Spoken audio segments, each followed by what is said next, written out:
If you struggle with low back pain, want to prevent back pain down the line, or just want to keep a healthy spine, this workout is for you. A lot of the time, the problem isn't your spine, it's weak or underactive muscles in your core and your hip. And this load will release a lot of that persistent tightness to build the support your lower back will need so you can move and lift pain-free. Let's get started in a cat-cow.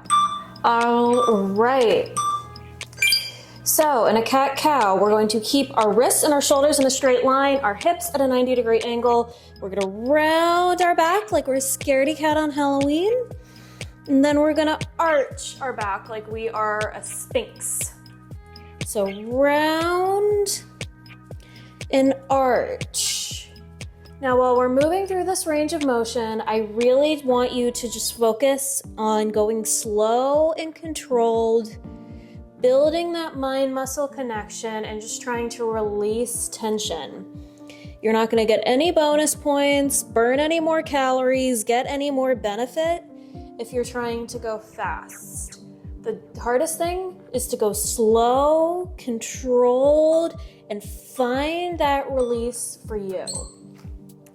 All right, next we're gonna do a bird dog. So like we were before, we're gonna be in that all fours position, except this time I want us to keep our spine in neutral, so neither arch nor rounded, and we're going to extend opposite arm and opposite leg. Opposite arm, opposite leg. We're keeping those hips and shoulders in a straight line, and we're gonna try to do the bulk of our movement on that exhale. If this is too much and your back can't handle it, try lifting one arm or one leg at a time. This can be a great way to engage that core, build that good core stability, but just dialing down the intensity just a bit. There's nothing wrong with finding the modification that works for you today. Alrighty. Up next, we're going to do a thoracic rotation, and we're gonna thread the needle. So I'm gonna start with my left side because it's facing the camera. So we're gonna stick our left leg up. We're gonna try to stack those shoulders on top of each other. Then we're gonna thread this needle and try to get our head to the ground. Reach up, stack those shoulders on top of each other, get that arm nice and high, and thread that needle. Threading the needle, getting all the way down is a little intense. Try to prop up your head with something like a pillow, maybe a yoga block, maybe a book. Again, we're going slow and controlled. We're not throwing our shoulders around. We're just trying to find a slow way to release that tension. One more. All right, next we're going to repeat that on the opposite side.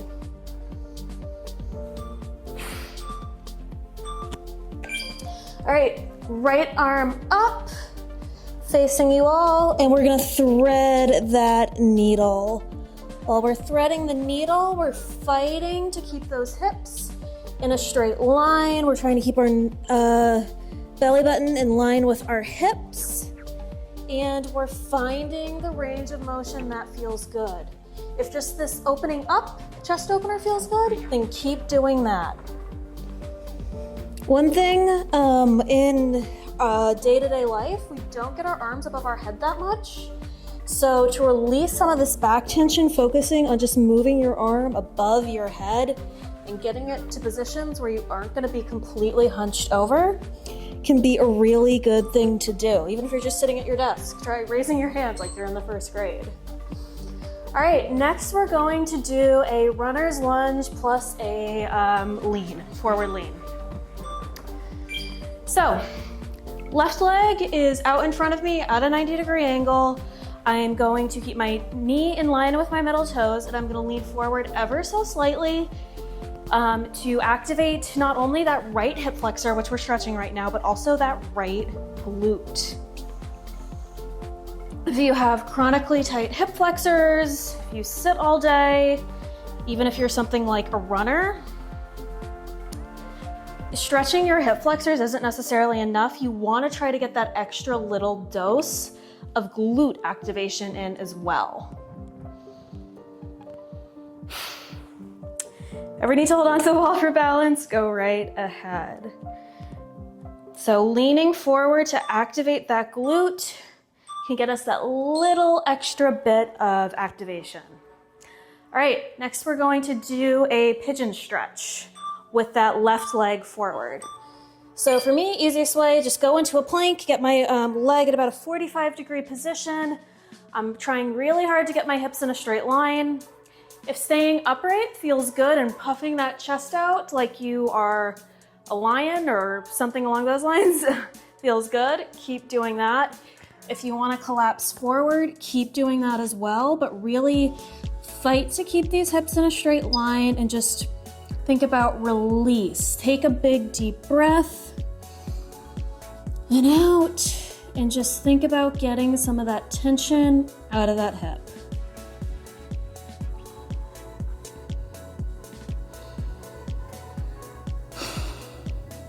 The pigeon is a little intense. One way you could modify is just to do a figure 4 stretch. All right, we're gonna repeat that on the opposite side. So now we're gonna do that hip flexor plus a forward lean with our right leg out in front of us, and then we'll go into the pigeon with the right leg. So we're leaning forward, our knees over our middle toes. One thing I'm also checking here is I'm keeping my pelvis and my tailbone scooped under. I'm not letting my lower back arch.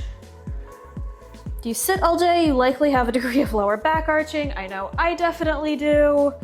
So just taking that extra second to keep that tailbone scooped under can really help unlock that tight hip flexor as well. So we lean forward, we want to feel that glute turn on. Second we feel it turn on, we stop leaning forward.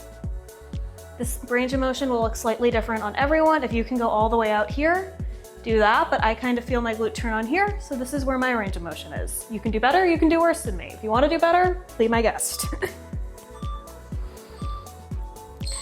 All right, next we're gonna do that pigeon stretch.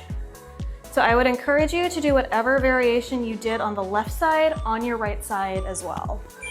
So for me, easiest way, get into a plank and then get into that 45-degree angle position. If you want to prop yourself up, get a little bit of more back bend in, or you can just collapse onto that ground. Try to keep your hips in a straight line. Don't let one side compensate more for the other, and just find that release. You don't want to be too tight in a stretch this deep, so take a big inhale and exhale. Find that release.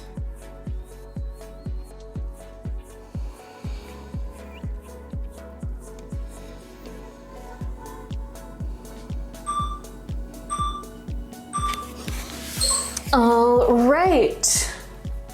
Up next, we're gonna be lying on our back and we're gonna do a glute bridge.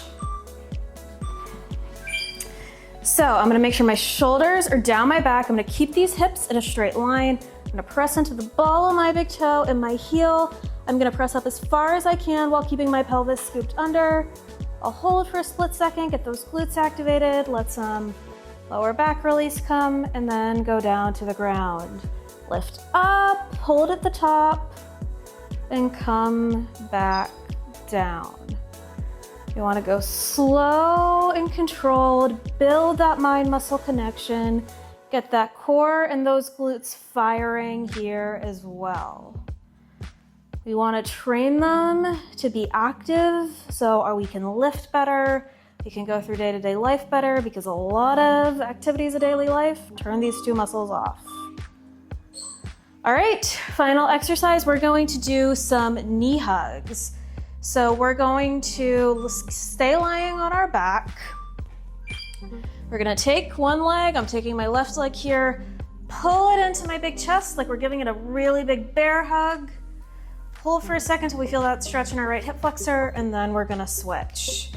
We're going to pull that right knee in, keep those hips in a straight line, hold it till we feel that stretch, and switch. If you want to make this a little bit more intense, you could always put that pillow or that block or that book underneath your hip bones.